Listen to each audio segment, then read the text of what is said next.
अस्सलाम वालेकुम स्टूडेंट्स, मैं हूं आपका टीचर मोहम्मद सलमान अफसल। स्टूडेंट्स, आज के लेक्चर में हम 9th class physics chapter number 8 thermal properties of matter का अनदर टॉपिक डिस्कस करेंगे। और गालबन ये हमारा सेकंड लास्ट लेक्चर है इस यूनिट का और इस तरह यूनिट कंप्लीट हो जाएगा। इसकी हेडिंग है वॉल्यूम थर्मल एक्सपेंशन। जब हम किसी ऑब्जेक्ट को, मैटर को और ख़ास तौर पे सॉलिड्स को हीट प्रोवाइड करते हैं तो उनके वॉल्यूम के अंदर एक्सपेंशन होती है। डिटेल से डिस्कस करेंगे। इससे प्रीवियस लेक्चर के अंदर हमने लीनियर थर्मल एक्सपेंशन पढ़ा था। अगर हम हीट दें तो ऑब्जेक्ट्स की लेंथ में इजाफा होता है, एक्सपेंशन होती है, एक्सपेंशन होती है, वो डिटेल से डिस्कस किया। ये दोनों क्वेश्चंस लॉन्ग क्वेश्चन हैं बोर्ड के। लॉन्ग क्वेश्चन के तौर पर आते हैं। वॉल्यूम थर्मल एक्सपेंशन की वैल्यूज़ मैंने यहाँ पे अपने लेफ्ट साइड पे लिखी हुई हैं। ये वैल्यूज़ MCQ के तौर पे आएंगी। बुक में आप पूरा एक टेबल देखेंगे। मैंने बीच में से वो चीज़ें उठाई जो कि कॉमनली आप देखते भी हैं, महसूस भी करते हैं। उनके लिए वॉल्यूम थर्मल कोएफिशिएंट जो है, कोएफिशिएंट जो यहाँ पे आएगा जिसे हम बीटा के साथ रिप्रेजेंट करेंगे, उसकी वैल्यूज़ यहाँ मैंने लिखी है। तो जान लीजिए वॉल्यूम थर्मल एक्सपेंशन क्या है। ऑफ कोर्स इसके नाम के अंदर लिखा है वॉल्यूम। तो यहाँ हम कोई सॉलिड, उसका पर्टिकुलर वॉल्यूम लेंगे। फ़र्ज़ करिए आपके पास ये एक सॉलिड है, मिसाल के तौर पे ये डस्टर ही है। ये डस्टर आप देखिए क्या रखता है, वॉल्यूम। वॉल्यूम किसे कहते हैं? अगर आपके पास या किसी ऑब्जेक्ट के पास length, width and height 3 dimensions हो, तो गौर कर लीजिएगा इसके पास 3 डायमेंशंस हैं। ये रही इसकी लेंथ, ये इसकी रही, आप देख सकते हैं विड्थ, और ये इसकी थिकनेस, जिसे हाइट भी कह सकते हो। थिकनेस भी कहते हैं, हाइट भी कहते हैं। तो मैंने एक आपके पास मैटर सॉलिड लिया जिसके पास तीनों डायमेंशंस थी, लेंथ थी, विड्थ थी, हाइट थी। LOWOHO क्यों लिखा है? ओ यहाँ रिप्रेजेंट करता है, इसे नॉट भी पढ़ते हैं, इसे ओरिजिनल भी कहते हैं। तो इसका मतलब स्टार्टिंग के अंदर जब हमारे पास ये सॉलिड था, ये वॉल्यूम था, तो इसकी लेंथ L0, विड्थ W0 और हाइट H0 थी। O stands for original. तो वॉल्यूम क्या बनेगा? वॉल्यूम होता है लंबाई ज़रब चौड़ाई ज़रब ऊंचाई, length into width into height. यहाँ ब्रेथ, थिकनेस का लफ्ज़ भी यूज़ होता है, वो भी यूज़ कर सकते हैं आप। तो ये आपके पास ओरिजिनल वॉल्यूम था। किसका? ये डस्टर था सॉलिड। कोई आपके पास इनमें एल्यूमिनियम था, आयरन था, कॉपर था। इसी तरह से आप लिक्विड्स के लिए भी ये देख सकते हैं। तो वॉल्यूम थर्मल एक्सपेंशन लिक्विड्स के लिए भी हो सकती है। हम क्या करेंगे? अब इसे हीट प्रोवाइड करेंगे। हीट के लिए आपको पता है कोई ना कोई सोर्स चाहिए। कोई कैंडल ऑन कर लीजिए, कोई फ्लेम ऑन कर लीजिए, कोई चूल्हा ऑन कर लीजिए, किसी भट्टी में डाल दीजिए, तो क्या होगा? उसके ज़रिए से हीट दी जाएगी। ये है जी सोर्स ऑफ हीट। हम इसके एक एंड पे हीट दे रहे हैं या फुली इसे हीट प्रोवाइड करें। नीचे से हम इसे हीट प्रोवाइड करते हैं। इस हीट की वजह से जो इसके अंदर चेंज आएगा, वो चेंज क्या होगा? वो ना सिर्फ लेंथ में, ना सिर्फ विड्थ में, हाइट में, बल्कि तीनों के अंदर चेंज होगा। लंबाई बढ़ेगी, चौड़ाई बढ़ेगी, ऊंचाई बढ़ेगी। इनडायरेक्टली इन तीनों चेंजेस की वजह से उसके वॉल्यूम में चेंज आएगा। तो मैंने क्या किया? मैंने कहा जी इस हीट की वजह से इसकी लंबाई ज़रा कंपेयर कीजिए। ये देखिए, इसको देखिए, हीट देने के बाद इसमें ये चेंज आया। लेंथ पहले से बढ़ चुकी थी, विड्थ पहले से बढ़ चुकी थी, हाइट पहले से बढ़ चुकी थी। एक्सपेंशन पढ़ें, कॉन्ट्रैक्शन नहीं है। हीट की वजह से एक्सपेंशन होती है। तो बताइए ज़रा, जहाँ L0 था वहाँ पे L आ गया चेंज होके, जहाँ W0 था, विड्थ था, वहाँ W आ गया, जहाँ H0 था वहाँ पे H आ गया। तो वॉल्यूम क्या बनेगा? नई लेंथ, नई विड्थ, नई हाइट मल्टीप्लाई होके नया वॉल्यूम आ गया। इसका मतलब जब हम किसी सब्सटेंस को, जब किसी मटेरियल को, जब किसी मैटर को हीट प्रोवाइड करेंगे तो उसके वॉल्यूम में चेंज आएगा। और इसके पीछे रीज़न क्या है ये हमने लास्ट टाइम भी पढ़ा। हर ऑब्जेक्ट किससे मिलके बना है? एटम्स और कॉम्बिनेशन ऑफ मॉलिक्यूल्स, मॉलिक्यूल से बना है। जब हम हीट प्रोवाइड करते हैं तो मॉलिक्यूल्स की वाइब्रेशनल मोशन बढ़ जाती है, क्योंकि हीट क्या करती है? टेम्परेचर राइज करती है, और टेम्परेचर राइज होने से काइनेटिक एनर्जी बढ़ती है। अब काइनेटिक एनर्जी जब बढ़ेगी तो क्या होगा? वही मॉलिक्यूल अब क्या करेंगे? उतने से लेंथ, उतनी सी विड्थ, उतनी सी हाइट में नहीं रह सकते, तो क्या करेंगे? जगह एक्सपेंड करेंगे, जगह बढ़ेगी, स्पेस बढ़ेगी। वो मॉलिक्यूल एक दूसरे से कोलिजन करते हुए जगह फैलाएंगे। यही आपके पास डस्टर जब इसे हीट अप करेंगे, वैसे तो ये वुड है, यहाँ इसका वॉल्यूम क्या बढ़ना है? ये तो बर्न हो जाएगा, जल जाएगा। हम बात कर लेते यही अगर लोहे का होता पीस, यही कॉपर का या स्टील का, सिल्वर का होता, तो हीट देने से ज़रूर इसके वॉल्यूम में चेंज आना था। लेंथ थोड़ी ना थोड़ी बढ़नी थी, विड्थ थोड़ी ना थोड़ी बढ़नी थी, हाइट थोड़ी ना थोड़ी बढ़नी थी। नतीजा length into width into height, इसका वॉल्यूम बढ़ चुका था, एक्सपेंशन होनी थी। आइए मैथमेटिकल रिलेशन देखते हैं। तो मैं यहाँ से कह सकता हूँ कि स्टार्टिंग के अंदर जब मैंने इसे हीट प्रोवाइड नहीं की तो इसका ओरिजिनल वॉल्यूम क्या था? ओरिजिनल वॉल्यूम क्या था? V0। टेम्परेचर कितना था, ओरिजिनली टेम्परेचर की बात करें तो मैं ये सारे फैक्टर्स आपको लिख के दिखाता हूँ जो यहाँ मेंशन नहीं होंगे बुक में। ओरिजिनल टेम्परेचर था T0। हीट की वजह से आप जानते हैं एक तो किस में चेंज आया, वॉल्यूम में। और हीट क्या करती है, हीट टेम्परेचर राइज करती है, और टेम्परेचर राइज के पीछे साइंस आपको पता है, हीट दाखिल होकर मालिक्यूल्स की वाइब्रेशन एनर्जी बढ़ाएगी। थर्मामीटर पुट करे तो आपको नजर आएगा वाइब्रेशन एनर्जी बढ़ने से टेम्परेचर बढ़ चुका है। तो टेम्परेचर फर्ज कीजिए इसका इनिशियल टेम्परेचर T था, TO ओरिजिनल टेम्परेचर, कुछ देर के बाद इसका टेम्परेचर क्या हो गया T, वॉल्यूम V0 था, V हो गया, टेम्परेचर T0 था, T हो गया। ये चेंजिंग्स आ रही हैं किसकी वजह से, हीट प्रोवाइड करने की वजह से। कोई भी सॉलिड कॉपर सिल्वर स्टील क्या करेगा, एक्सपैंड करेगा, उसकी लेंथ विड्थ हाइट कोई ना कोई इनमें से फैक्टर बढ़ेगा और इनडायरेक्टली वॉल्यूम बढ़ चुका होगा, वॉल्यूम बढ़ चुका होगा। तो ये बच्चों ओरिजिनल वॉल्यूम कितना था हीट प्रोवाइड करने से पहले V0, ओरिजिनल टेम्परेचर कितना था हीट प्रोवाइड करने से पहले T0, हीट प्रोवाइड करने के बाद क्या चेंजिंग आई, वॉल्यूम ट्रांसफॉर्म हो गया, चेंज हो गया V0 to V, temperature change हो गया T0 टू T, ये चेंजिंग्स आई। और अगर हमसे कहा जाए ये चेंज ज़रा मालूम करके दीजिए कितना चेंज आया, तो ज़रा बताइए ओरिजिनल वॉल्यूम ज़्यादा था या बाद का वॉल्यूम। ऑफ कोर्स सबका आंसर होगा एक्सपेंशन से वॉल्यूम आखिरी वाला बाद वाला बढ़ चुका होगा। तो ये वॉल्यूम इससे क्या है, ज़्यादा है। तो ज़्यादा कैसे चेक किया जाएगा, तो चेंज इन वॉल्यूम, वॉल्यूम में जो चेंज आए वो कैसे पता चलेगा, final minus initial, final minus initial. इसी तरह से जो टेम्परेचर में चेंज आया वो कैसे पता चलेगा, final minus initial, T minus T0। इनको अगर लिखना हो तो इस तरह से लिखा जाता है। डेल्टा V क्या शो करता है, डेल्टा शो करता है चेंज, किस में चेंज, वॉल्यूम में चेंज। इनिशियल कुछ और था, ओरिजिनल कुछ और था, फाइनल कुछ हो गया। डेल्टा टाइम के टेम्परेचर के साथ आए तो क्या शो करता है, ओरिजिनल टाइम टेम्परेचर कुछ और था, हीट की वजह से टेम्परेचर बढ़ गया तो चेंज ही आ गया।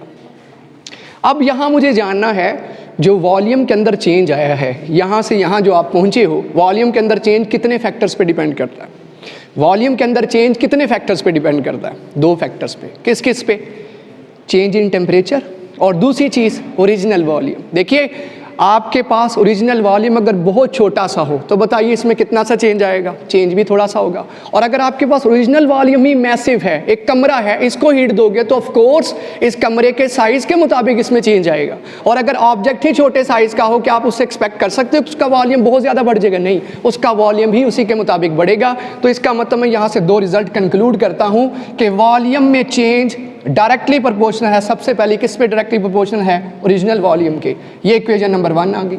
इसी तरह से वॉल्यूम में जो चेंज है that is also directly proportional change of temperature. देखिए अगर स्टार्ट में टेम्परेचर 25 केल्विन था, अगर 100 केल्विन कर दिया, 75 केल्विन का चेंज आया तो ऑफ कोर्स वॉल्यूम भी ज़्यादा बड़ा होगा। और अगर इसका टेम्परेचर 25 केल्विन, इसका 26 केल्विन, तो आपके सामने है 1 केल्विन टेम्परेचर इजाफे से कितना को वॉल्यूम बढ़ जाएगा। तो इसका मतलब वॉल्यूम में जो चेंज है वो डिपेंड करता है कि आपने टेम्परेचर कितना राइज किया है, कितना मैसिव हीट दी है और टेम्परेचर कितना बढ़ाया। थोड़ी सी हीट दोगे थोड़ा सा वॉल्यूम बढ़ेगा। ये दो फैक्टर इकट्ठे कर दीजिए, इकट्ठे करें तो हम जानते हैं डायरेक्टली प्रोपोर्शनल है तो क्या बन जाएगा, V0 delta T, equation number 1। Proportionality के साइन को ख़त्म करें। अगर याद पड़ता हो, मैंने आपको लास्ट लेक्चर में बताया था लीनियर थर्मल एक्सपेंशन और वॉल्यूम थर्मल एक्सपेंशन में एक ही डिफरेंस है, वो ये कि जहां आपको डेल्टा L LO नज़र आते थे वहाँ डेल्टा V और VO ने रिप्लेसमेंट कर ली है। वहाँ लेंथ में इजाफा था हीट की वजह से, यहाँ वॉल्यूम में इजाफा है हीट की वजह से। तो A to Z रिलेशन वही हैं जो लीनियर थर्मल एक्सपेंशन के लिए थे, सिर्फ फ़र्क कहाँ पे आ गया, जहाँ जहाँ L है वहाँ पे V वॉल्यूम के लिए आ जाएगा। तो यहाँ पे कांस्टेंट भी चेंज हो जाएगा। जब प्रोपोर्शनैलिटी साइन ख़त्म करेंगे तो यहाँ अल्फ़ा की बजाय क्या आना है, बीटा। बीटा नॉर्मली आप कहेंगे सर ये तो क्या है, पार्टिकल्स हैं। यहाँ beta volume thermal expansion coefficient भी है। ये क्या बताता है कि भाई कितना टेम्परेचर राइज करोगे तो कितने वॉल्यूम में इजाफा होगा, कितना टेम्परेचर राइज करोगे कितना वॉल्यूम में इजाफा होगा। मैं ग्राफ से भी समझाता हूँ जो किताब के अंदर तो मेंशन नहीं होगा।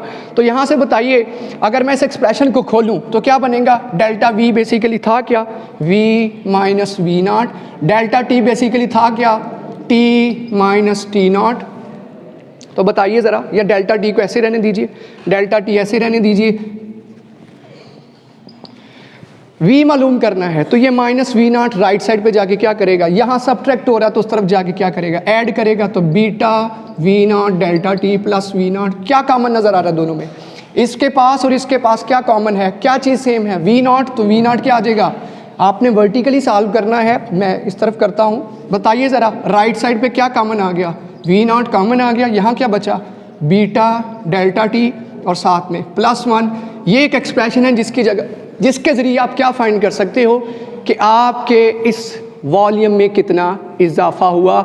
ओरिजिनल तो था ही था, आपको पता था, आपने कैलकुलेट किया था 5 centimetre into 2 centimetre into 2 centimetre original था, लेकिन फाइनल कितना आएगा वो इस एक्सप्रेशन से मालूम कर सकते हो। Original into beta into change of temperature +1 करके आप वॉल्यूम में आने वाला इजाफा मालूम कर सकते हो, फाइनल वॉल्यूम मालूम कर सकते हो। और अगर आप चाहते हो यहाँ बीटा की वैल्यू मालूम करनी है, जैसे पिछले रिलेशन में, पिछले टॉपिक में हमने अल्फ़ा की वैल्यू कैलकुलेट की थी जिसका यूनिट पर केल्विन होता है, बीटा का यूनिट भी पर केल्विन है, वो देखिए कैसे निकलेगा।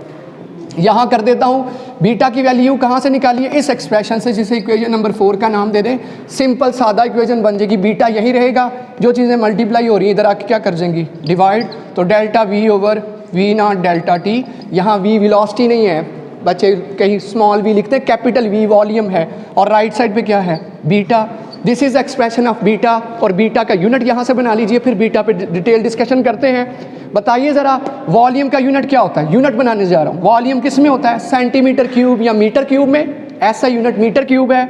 नीचे देखिए, नीचे भी क्या है, वी नॉट, ओरिजिनल वॉल्यूम, ये भी किस में होगा, मीटर क्यूब में। और ये क्या है, टेम्परेचर, टेम्परेचर का ऐसा यूनिट केल्विन है, और नीचे क्या आ जाएगा, केल्विन।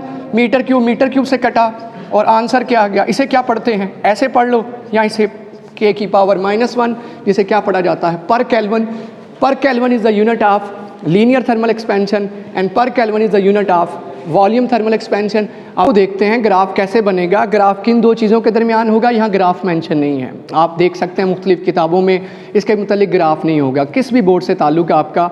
ग्राफ होगा दो चीज़ों के दरमियान, एक टेम्परेचर और दूसरी चीज़ स्ट्रेन। स्ट्रेन क्या होती है, change in volume over original volume. तो ग्राफ में मैं आपको समझा देता हूँ, ग्राफ कुछ ऐसा होगा, इस तरफ आपके पास टेम्परेचर और इस तरफ होगा delta V over V not.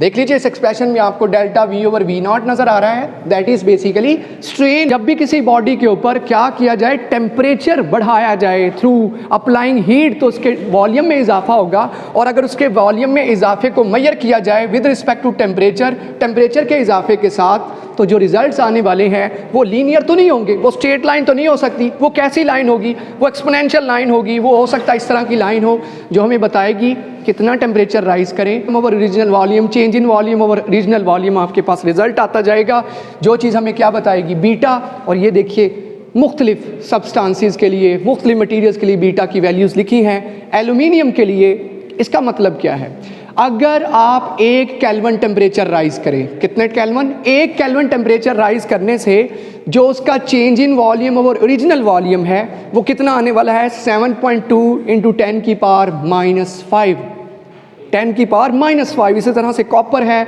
5.1, mercury है 18 इंटू 10 की पावर -5, वाटर है 21 इंटू 10 की पावर -5।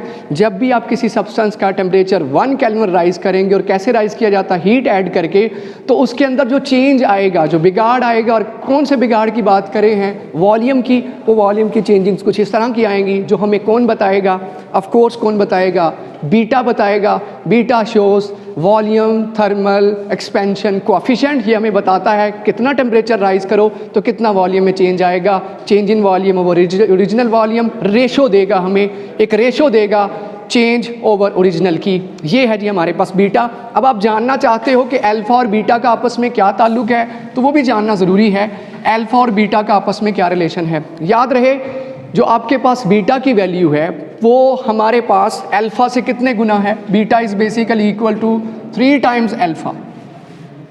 मतलब अगर आप हीट प्रोवाइड करते हो तो ऑब्जेक्ट्स की लेंथ अगर 1 मीटर बढ़ती है तो वॉल्यूम 3 टाइम्स बड़ा होगा, 3 टाइम्स ऑफ अल्फा। बीटा की वैल्यू 3 गुना है अल्फा से। अगर किसी ऑब्जेक्ट की लेंथ देखी जाए, लेंथ में इजाफे को देखी जाए, वहाँ अल्फा होता है। और अगर वॉल्यूम को देखा जाए, वॉल्यूम आप जानते हैं क्या होता है, 3 dimensional, length into width into height. जहाँ आपकी लेंथ 2 सेंटीमीटर बढ़ी है, वहाँ 3 टाइम्स क्या बढ़ेगा, उसका वॉल्यूम बढ़ेगा। तो ये रिलेशन है लीनियर थर्मल का और वॉल्यूम थर्मल एक्सपेंशन कोएफिशिएंट्स का, इन कांस्टेंट्स का आपस में ये ताल्लुक है जो एमसीक्यू एग्जाम्स के अंदर आएगा। तो अगर अल्फा की वैल्यू आपके पास दी हुई है तो आप बीटा की वैल्यू आसानी से निकाल सकते हैं। ये था टॉपिक जो कि लॉन्ग क्वेश्चन आता है, वॉल्यूम थर्मल एक्सपेंशन, और ख़ास तौर पे सॉलिड्स के लिए है। मैंने जैसे कहा लिक्विड्स के लिए भी हो सकता है, गैसेस के लिए भी हो सकता है, लेकिन हम ज़्यादातर ये किसके लिए ऑब्जर्व करते हैं, सॉलिड्स के लिए करते हैं। उनका खास पर्टिकुलर वॉल्यूम लेते हैं, length into width into height, heat provide करके देखते हैं उनका वॉल्यूम एक्सपैंड हो चुका होगा। अगर इस एक्सपेंशन और ओरिजिनल वन को कंपेयर किया जाए, जो कंपैरिजन से रिजल्ट आएगा उसको कहा जाता है वॉल्यूम थर्मल एक्सपेंशन कोएफिशिएंट। ठीक हो गया बच्चों, आज के लेक्चर इतना ही। कल इंशाल्लाह हाजिर होंगे नई वीडियो के साथ। अल्लाह हाफिज़।